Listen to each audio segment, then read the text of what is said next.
Donc le titre que j'ai choisi pour ma communication aujourd'hui est Ground Control lorsque l'œuvre se fait instrument de mesure des déplacements du visiteur. Donc Ground Control, en fait, c'est le titre d'une installation de l'artiste belge Edith de Quint. Il va donc s'agir ici de développer quelques éléments de réflexion quant à la pratique de cet artiste et sur le rapport qu'elle met en place entre le visiteur, son corps physiologique, physique et psychologique, et son travail plastique, en nous appuyant en particulier sur l'installation Ground Control. Edith de Quint, c'est une artiste qui, avec ses moyens de plasticienne, rend perceptibles certains mécanismes physiques ordinaires de notre environnement. Elle invente et elle construit un univers fait d'expérimentation, ou d'expériences d'occasion, comme elle les appelle, de phénomènes habituellement étudiés par les physiciens, les chimistes, les astronomes ou les mathématiciens, plutôt que par les artistes. Edith de Quint fonde donc sa propre science du physique en étudiant, en observant et en expérimentant des mécanismes de notre monde grâce à ses ressources et outils d'artiste qui sont la plupart du temps la vidéo et l'installation. Elle met ainsi en place tout un répertoire de visions de faits physiques quotidiens comme la gravité, les ondes sonores, les vents, ou de propriétés de matériaux les plus ordinaires, la densité des liquides ou l'influence des atmosphères sur certains matériaux, qu'ils soient solides, liquides ou gazeux. Elle observe donc ces mouvements et ces changements d'état, puis elle les capte provisoirement, d'une part en utilisant des matériaux très simples, comme par exemple de la poussière, de la limaille de fer, des aimants, du verre, la lumière, l'air ou le savon, et d'autre part en élaborant des dispositifs qui révèlent ces mouvements et ces changements d'état. Dès lors, cette pratique de l'observation du physique dans notre quotidien, cette manière d'examiner ce qui se trouve sous nos yeux, peut être comparable aux expérimentations de la physicienne allemande Agnes Pockels, qui vers 1890 a observé dans sa cuisine, en faisant la vaisselle, le comportement de l'eau lors de sa rencontre avec différentes matières et particules très fines. Ce qu'elle examine ainsi dans sa cuisine, transformée en laboratoire, c'est la tension ou la force qu'exercent ces particules à la surface de l'eau. Elle invente ainsi une échelle qui porte son nom, c'est l'échelle de Pockels.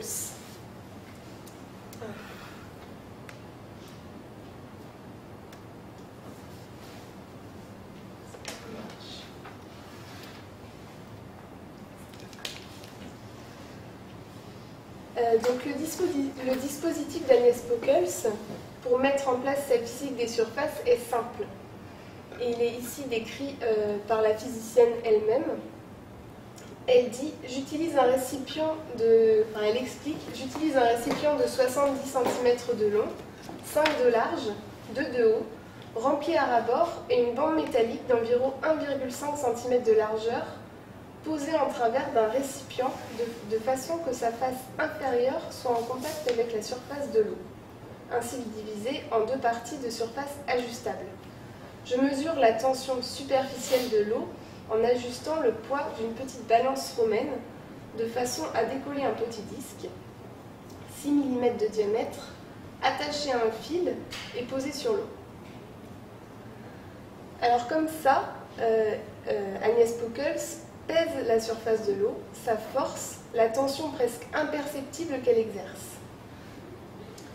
Et Edith de Quint, elle aussi, est une observatrice scrupuleuse des mécanismes inaperçus qui organisent le monde. À la manière d'un scientifique, elle part alors à la découverte ou à la redécouverte de ce qui nous échappe et de l'invisible du quotidien. Elle porte son attention aux choses les plus ténues et les plus discrètes qui se dérobent à notre regard et les capte provisoirement d'une façon sensible et poétique. Elle semble poser ces petites questions enfantines, comme par exemple, peut-on entendre le nuage qui se déplace dans le ciel? Alors, en réactivant sous nos yeux les transformations et les réactions inaperçues de notre environnement pourtant proche, Edith de Quint nous transporte ailleurs, dans une dimension autre en restant sur Terre, comme un voyage immobile teinté de science, de poésie et de magie. Et c'est bien ainsi que semble agir Ground Control, en nous emmenant comme un apesanteur, en restant sur Terre. Ground Control possède un jumeau, Major Tom.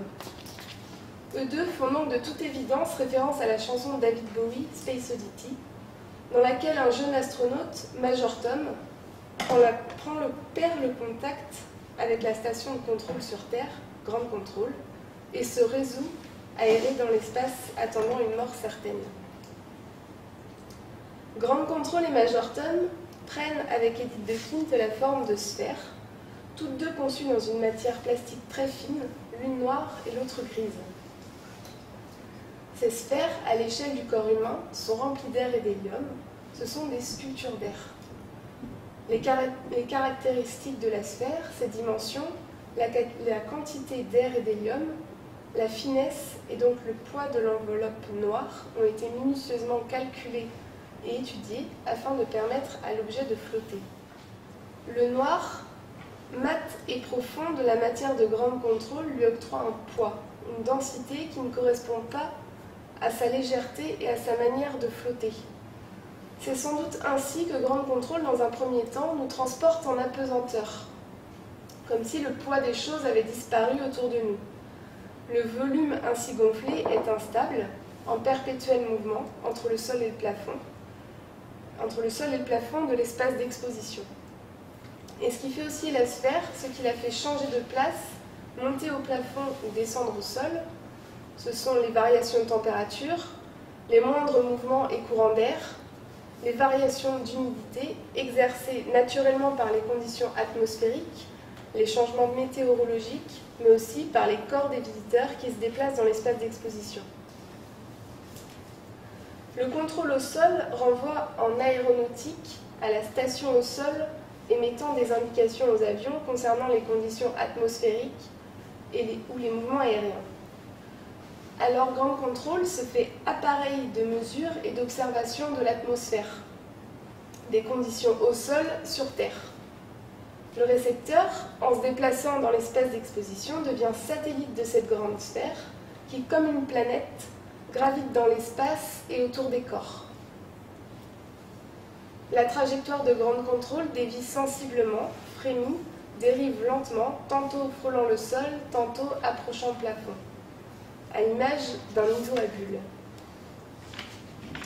Comme un niveau à bulles, elle descend et remonte du sol au plafond. Elle agit comme une éponge, comme un absorbeur de chacun de nos pas, lourd, léger, rapide. Alors c'est là qu'il va y avoir une petite vidéo normalement. Donc je vous explique ce qu'il y a dans cette vidéo. Donc cette image du niveau à bulles est en fait aussi présente dans une petite vidéo réalisée par l'artiste qui s'appelle Slow Object 5, qui présente le déplacement ralenti d'une goutte d'air dans un volume de lait, le tout enfermé dans une boîte en plastique transparent. Et on voit la petite bulle d'air qui descend et remonte dans le liquide, irrégulièrement et très lentement. Et elle se distingue très subtilement dans l'image vidéo, blanc sur blanc. Il y a le fond blanc du liquide et la petite sphère, petite planète qui gravite dans son milieu. Cette expérience pourrait être comme une prise de notes, une esquisse ou une maquette préparant l'installation Ground Control. En effet, comme la petite bulle de la vidéo, la sphère de Ground Control semble agir dans un mouvement ralenti. Et c'est ce ralentissement du mouvement qui ouvre notre regard à une autre dimension, un espace autre dans lequel les objets flottent entre deux eaux. Cette temporalité amoindrie, cette stase opérée par la sphère, nous met face aux imperceptibles mouvements des choses et aux phénomènes auxquels nous sommes tant habitués, comme la pesanteur, que nous ne sentons plus agir. Edith de Quint, elle, semble continuer à être fascinée par ces phénomènes du fonctionnement du monde. C'est ce qu'elle explique dans un entretien réalisé par Julien Foucard pour le dossier de presse d'une de ses expositions, Les Ondes de Love. Dans dans lequel elle dit les ondes, le physique, le microscopique et le macroscopique. C'est quand même étonnant que tout cela fonctionne. On est tellement habitué à la pesanteur qu'on trouve ça normal. Il suffirait d'un rien en plus ou en moins, d'un tout petit changement, pour que cette donnée n'existe plus. Alors, pour nous mettre face à ces tout petits changements, qui ont pourtant un impact sur notre environnement, Edith de Quinte fabrique comme des fictions de notre monde. Elle nous emmène par la fiction créée par ces dispositifs dans une dimension, un espace autre qui rend visibles les moindres mouvements ou changements d'atmosphère, d'air.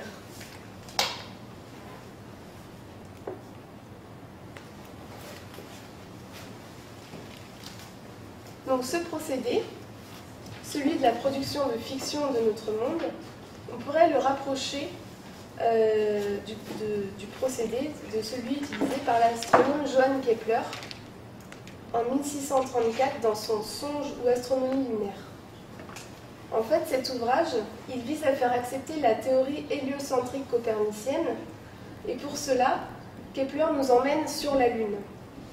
Il y raconte un rêve, et dans ce rêve, il entame la lecture d'un récit d'un jeune étudiant en astronomie islandais qui explique par quel étrange moyen il lui est donné d'accéder à la Lune. Et puisqu'il s'agit d'un rêve, plus que cela d'une histoire, d'un récit raconté dans un rêve, il est d'ores et déjà admis que nous nous situons entre imaginaire et réalité, entre fiction et théorie scientifique. Et donc Kepler dit dans ce songe, « Le but de mon songe est de donner un argument en faveur du mouvement de la Terre, ou plutôt d'utiliser l'exemple de la Lune pour mettre fin aux objections formulées par l'humanité dans son ensemble qui refuse de l'admettre. » Alors la Lune, dans le songe, est le point d'observation de la Terre et de tout le système solaire. La Lune y est décrite dans tous ses aspects, tandis que le monde de la Terre est décrit relativement à celui de la Lune. Le lecteur est ainsi transporté jusqu'au point de vue qui serait celui d'un habitant de la Lune. En déplaçant ainsi la perspective du lecteur, en renversant son point de vue et en décentrant son regard, Kepler tente de rendre perceptible et donc possible l'héliocentrisme. Il dit dans son songe, « Pour eux, les éclipses de soleil sont provoquées par Volva. » Donc Volva, c'est le nom donné à la Terre par Kepler dans son songe. Donc, pour eux, les éclipses de soleil sont provoquées par Volva, comme la Lune est pour nous la cause de ces éclipses.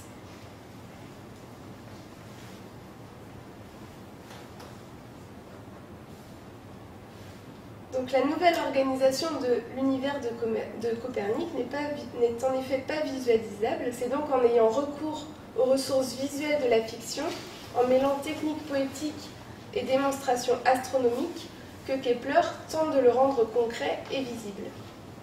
En cela, l'image poétique, la métaphore, le récit, permet à cet astronome de donner à voir l'invisible, l'inaccessible, ce qui échappe au sens, et de livrer une image frappante du cosmos. User de la fiction permet ainsi d'offrir une vision collective de là où nous sommes, de ce que nous sommes sur Terre.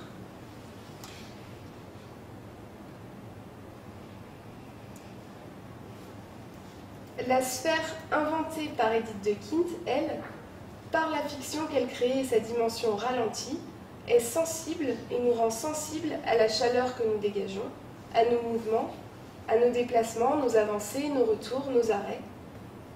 Et ces déplacements, par leurs répercussions sur la sphère, prennent une teneur inhabituelle, ont un impact presque instantané sur celle-ci et nous incitent nous-mêmes à ralentir, à amoindrir nos gestes, afin d'observer de manière accrue ce que ceci produit sur l'espace que nous parcourons.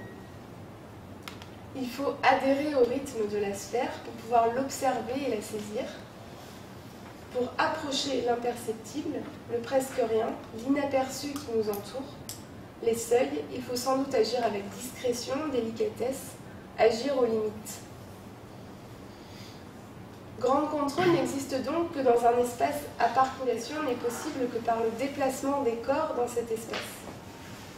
La sphère n'est pas un objet solitaire qui navigue à son gré, elle est ancrée à son milieu, à une architecture, elle est solidaire des conditions atmosphériques sur place, dans l'espace d'exposition. Alors, notre corps de spectateur devient un corps d'acteur, puisque nous sommes inclus dans ces paramètres atmosphériques, qui viendront eux-mêmes se répercuter sur les mouvements de la sphère.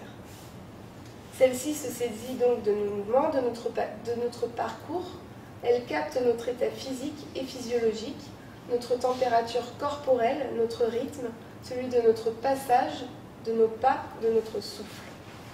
À chacun de nos pas, chacune de nos respirations, paroles et émotions, provoque une légère modification, une légère oscillation de la sphère.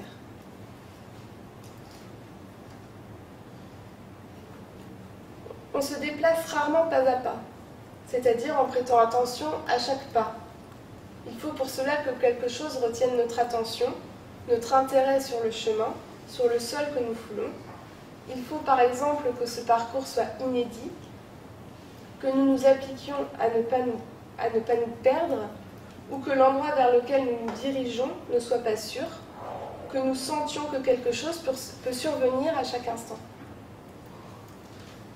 C'est par exemple ce que décrit Georges Perec dans l'Infraordinaire lorsqu'il dit « Flâner dans une ville étrangère n'est pas une chose évidente. On a tendance à revenir sur ses pas, on a peur de se perdre, on se limite volontiers au seul grand axe. Ainsi l'espace autre, inconnu, qui forme un écart avec l'espace et le temps quotidien, exécute une reprise sur notre attention, une reprise à chaque pas. La sphère scrute et sent nos mouvements, alors nous éprouvons notre parcours, nos pas, en gardant un œil inquiet, surpris, attentif ou curieux sur celle-ci. Alors la sphère de grand contrôle fait de nous des arpenteurs, c'est-à-dire des mesureurs de terre. L'arpenteur se distingue du flâneur, du promeneur ou du piéton qui vague selon son envie, selon une destination connue ou une obligation. L'arpenteur marche, le regard fixé et l'attention tout entière dirigée vers son déplacement et vers le sol qu'il sonde pas à pas. Chaque pas renouvelle sa vigilance parce que chaque parcelle de terre parcourue comporte des différences, même infimes, comme la qualité du sol ou son inclinaison par exemple. Cette attention sans cesse renouvelée lui permet d'acquérir une connaissance affinée du sol, du territoire qu'il vient de fouler.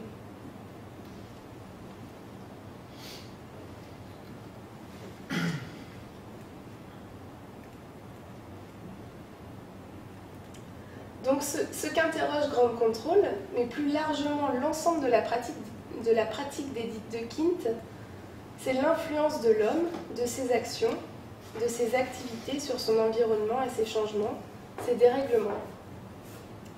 En effet, la sphère ne peut-elle pas être vue, ne peut-elle pas être l'image de notre planète Terre, elle aussi sensible à une autre échelle à l'action humaine.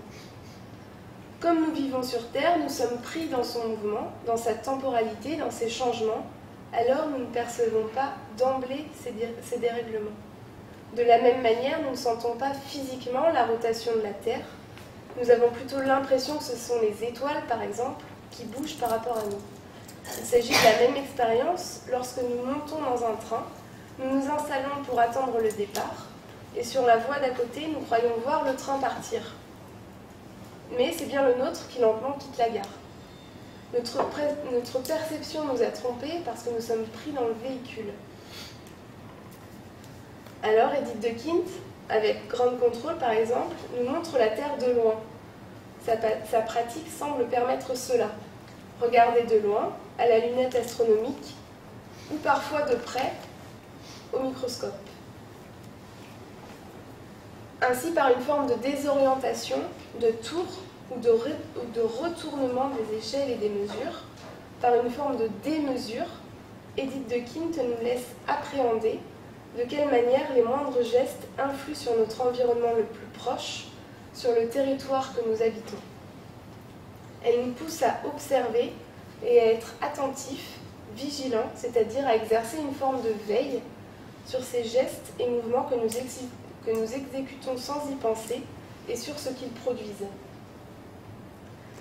Les petites expériences, au bord de l'art, de la science et de la magie d'Edith de Quinte, semblent exercer notre regard à la vigilance en rendant chaque phénomène ou matière de notre environnement plus sensible afin de nous permettre d'apercevoir ce qui d'habitude reste caché et difficile à cerner, mais qui est là malgré tout. Ces petites expériences amoindrissent notre regard et nous font plisser les yeux. J'ai terminé ici. Donc, merci de votre attention.